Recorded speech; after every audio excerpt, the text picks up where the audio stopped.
April 2024 tank update. This is the Redsea Reefer 425 XL. Tank is doing fantastic. I'll show it from the side.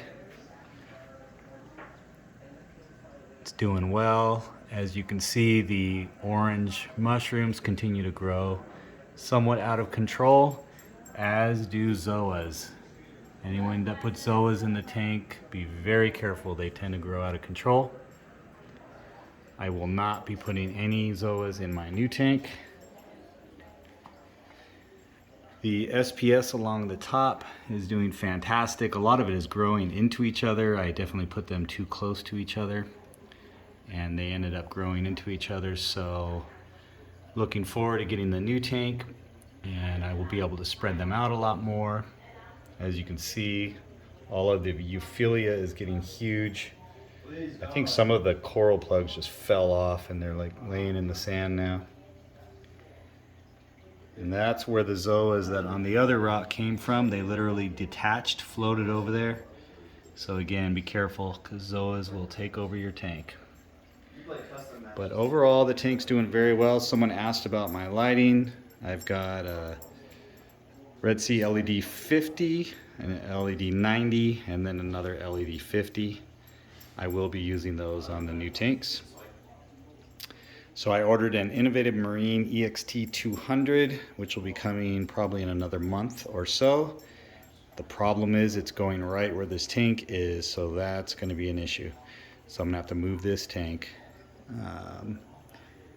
So that'll be fun. As far as what I feed this. So I feed the small pellets, larger pellets, and the seaweed extreme every day. And then this is the frozen that I use, and I basically put 1 cube of each of those frozen into salt water, that little white container filled up halfway with salt water, and I just do a squirt every day of that. So that's what I've been feeding. And then in the sump, I ended up turning off the refugium light because I was growing so much bulbal algae down here. It was ridiculous. So I had a ton of detritus. I ended up raising the some of the rocks that I have down here, and I put a wave maker underneath so no detritus can form. So a cleaner sump, I like it a lot better. It's working well. Got the basic filter socks, and then I'm just running BRS 2-part for alk and calcium, and then I put in the Tropic Marine, what is it, the A and the K, which are the trace elements, and I just add that to the BRS 2-part on a simple timer, and that's it. That's all I've got for dosing. I do feed the corals. I feed them the BRS food, and then I feed, let's see, so reef chili, I feed that once a week.